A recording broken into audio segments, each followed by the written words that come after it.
Olá! Seja bem-vindo ao curso completo de conhecimentos bancários do site Eu Vou Passar. Meu nome é Carlos Arthur Newlands.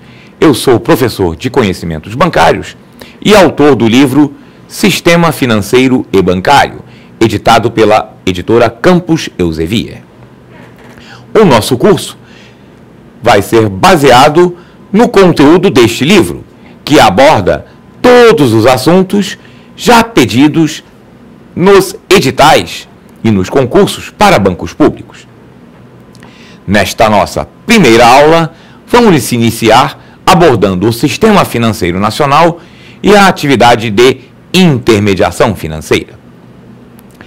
Para que possamos entender melhor o funcionamento do Sistema Financeiro Nacional, o papel das instituições financeiras e o que é a intermediação financeira, vamos iniciar falando da legislação que organiza, que regulamenta o Sistema Financeiro Nacional. A lei fundamental do Sistema Financeiro Nacional é a Lei 4.595, de 1964, a chamada Lei da Reforma Bancária. Na verdade, a Constituição Federal de 1988, em seu artigo 192, dizia que o Sistema Financeiro Nacional será regulamentado por lei complementar, que iria substituir essa Lei 4.595 de 64, já bastante antiga. Entretanto, como não foi possível elaborar uma lei tão abrangente, tão complexa, que regulamentasse todas as atividades do sistema financeiro, a Constituição foi até mudada. A redação do artigo 192 passou a dizer o seguinte, que o Sistema Financeiro Nacional será regulamentado por leis complementares, no plural. Já foram promulgadas duas dessas leis, que tratam de assuntos que nós vamos ver em aulas posteriores. Uma delas organiza o Sistema Nacional de Cooperativas e disciplina as chamadas cooperativas de crédito. A outra lei complementar, que já foi votada, regulamenta o mercado do resseguro. Só antecipando um pouquinho este conceito, resseguro é chamado o seguro do seguro. A seguradora, quando assume um risco excessivo, faz um seguro desse risco que ela está correndo. Por isso, o resseguro é chamado de seguro do seguro. Essas duas leis já foram promulgadas, mas o conjunto das atividades do Sistema Financeiro Nacional continua sendo regulamentado pela Lei 4.595 de 1964. E esta lei define as instituições financeiras da seguinte forma. Diz que as instituições financeiras são aquelas pessoas jurídicas, públicas ou privadas, que se dedicam às atividades de coleta, intermediação e aplicação de recursos financeiros, próprios ou de terceiros. Dedicam-se também à atividade de custódia de valores de propriedade de terceiros. Custódia é um termo que significa guarda. Quando uma instituição está custodiando valores, significa que ela está guardando esses valores e se responsabilizando por eles. Vamos, então, centrar o nosso estudo, o nosso foco, na atividade de intermediação financeira, que é, na verdade, o centro, a razão de existir, o foco das instituições financeiras. E para a gente entender a atividade de intermediação financeira, por que ela existe, para que serve e como que ela é realizada, a gente parte do seguinte pressuposto, da seguinte constatação. Na sociedade, existem dois tipos de pessoas em relação as disponibilidades de recursos financeiros. Temos aquelas pessoas que têm disponibilidades, têm recursos sobrando. Estas pessoas são chamadas de poupadores. Os poupadores são aquelas pessoas que possuem superávit nos seus recursos financeiros em algum momento. Ou seja, elas têm mais recursos naquele momento do que os gastos programados, as necessidades de despesa. E, portanto, essas pessoas têm, ao dispor de recursos sobrando, entre aspas, essas pessoas têm necessidade de guardar esses recursos de uma forma segura. E também desejam obter alguma rentabilidade desses recursos enquanto eles não estão sendo utilizados. Esses são os poupadores, aqueles que têm disponibilidade de recursos, também chamados de agentes superavitários. Por outro lado, temos aquelas pessoas que têm necessidades de recursos. Essas pessoas são chamadas de tomadores. Atenção! Quando dizemos pessoas com necessidades de recursos, não estamos nos referindo àquelas pessoas carentes que têm necessidade de recursos até para a sua sobrevivência, não é isso? Estamos falando daqueles agentes econômicos, pessoas que têm renda, que se mantêm, mas que os recursos que elas obtêm com a sua atividade, os recursos que elas têm disponíveis, não são suficientes para viabilizar os seus projetos. Por exemplo, a pessoa física, o indivíduo que quer comprar um imóvel, é o sonho do brasileiro adquirir a casa própria. Mas essa pessoa não tem o total de recursos disponível para comprar à vista. Por exemplo, a pessoa jurídica, a empresa que pretende ampliar os seus negócios, mas não tem recursos em caixa disponíveis para adquirir as máquinas, os equipamentos e as instalações que ela precisa para essa ampliação.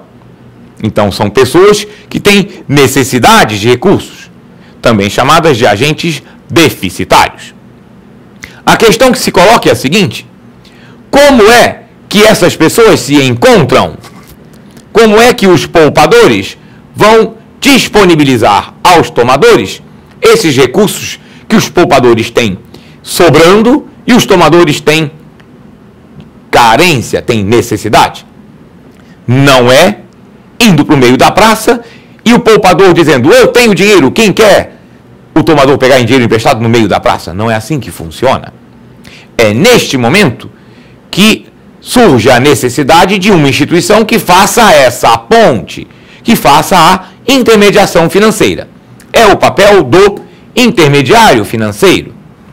Os intermediários financeiros recebem os recursos dos poupadores e disponibilizam esses recursos aos tomadores. E agora, faça você um exercício de futurologia. Ligue a sua bola de cristal e imagine, você já passou no concurso, já está no banco. Vamos raciocinar agora do ponto de vista do banco, como se você trabalhando dentro do banco. E como se chama então, como é que o banco nomeia esta atividade de buscar recursos nos poupadores? Essa atividade, do ponto de vista do intermediário financeiro, de receber recursos dos poupadores, o banco denomina de captação. O banco está captando recursos financeiros junto aos poupadores. E pense agora, como se chama essa atividade do intermediário financeiro de disponibilizar recursos para o tomador, para os tomadores? Provavelmente você pensou em empréstimo, o que está correto, mas incompleto, porque existe também o financiamento. A diferença entre um e outro, e nós vamos voltar a este assunto quando falarmos de produtos e serviços bancários, a diferença entre empréstimos e financiamentos é que o empréstimo não tem destinação específica. O empréstimo o tomador pega aquele dinheiro que é depositado na sua conta ou entregue em mãos e faz com ele o que ele quiser. O financiamento não. O financiamento é uma operação que tem uma vinculação. O financiamento tem uma destinação específica. Ele está relacionado com a aquisição de um bem, de um serviço ou a viabilização de um projeto. Exemplificando, você financia o seu carro novo, ou mesmo o seu carro usado seminovo. Neste caso, o banco não dá o dinheiro para você. No empréstimo ele te dá o dinheiro, coloca na sua conta. No financiamento de um carro novo, o banco não dá o dinheiro para você. No financiamento de um carro novo da sua casa própria, o banco paga ao vendedor e cobra de você, que comprou o financiado, as prestações. Existe uma situação de um tipo de financiamento em que o banco até dá dinheiro na mão da pessoa jurídica, mas não dá tudo de uma vez. É quando o banco está financiando um projeto, por exemplo, financiando uma ampliação, uma obra. O banco vai liberando em partes e só libera a segunda parcela após o engenheiro do banco vistoriar a obra e verificar que se o cronograma está sendo cumprido. Portanto, neste caso também é vinculado àquele projeto. Então, repetindo e relembrando, empréstimo sem destinação específica, financiamento vinculado à aquisição de um bem ou um serviço. Você pode financiar, por exemplo, uma viagem de férias, ou vinculado à viabilização de um projeto. Para darmos uma nomenclatura que englobe tanto empréstimos como financiamentos, vamos chamar essa atividade do intermediário financeiro disponibilizar recursos aos tomadores de operações de crédito. Então, estamos vendo o primeiro fluxo de recursos da intermediação financeira. Mas é claro que o fluxo de recursos não se dá apenas no sentido que você está vendo na tela, porque os poupadores não vão ficar com o dinheiro depositado no banco o resto das suas vidas. Eles vão precisar buscar de volta uma parte ou todo desses recursos. Eles vão fazer saques, vão sacar parte daquilo que foi depositado. A captação, ela se concretiza, ela se viabiliza por meio dos depósitos que os poupadores fazem nos bancos. E, periodicamente, esses mesmos poupadores vão sacar uma parte do que foi depositado para fazer frente às suas despesas. Por outro lado, os tomadores contrataram uma operação de crédito, pegaram um empréstimo ou pegaram um financiamento, e eles têm que pagar as prestações dos empréstimos ou dos financiamentos que foram contraídos. Vamos pensar agora então nos valores que estão envolvidos nessas duas operações. No caso do saque, o poupador, ao sacar, além do principal, ele irá receber uma remuneração, ou não. Dizemos ou não porque haver ou não uma remuneração depende do tipo de depósito que foi utilizado na captação. Se, por exemplo, for uma conta corrente, depósito à vista, a remuneração que o banco paga ao cliente é zero. Conta corrente não tem remuneração.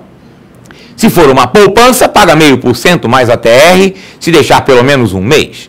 Se for um CDB, Certificado de Depósito Bancário, que é um tipo de depósito remunerado, o banco paga a taxa que foi contratada no momento do depósito. Então, poderá ou não haver uma remuneração deste depósito.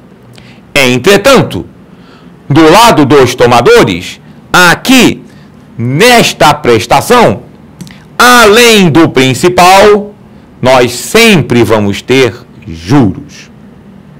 Não existe operação de crédito sem juros. E neste momento, com o quadro, o esquema que você acabou de ver, nós vamos ser apresentados ao primeiro conceito da nossa matéria.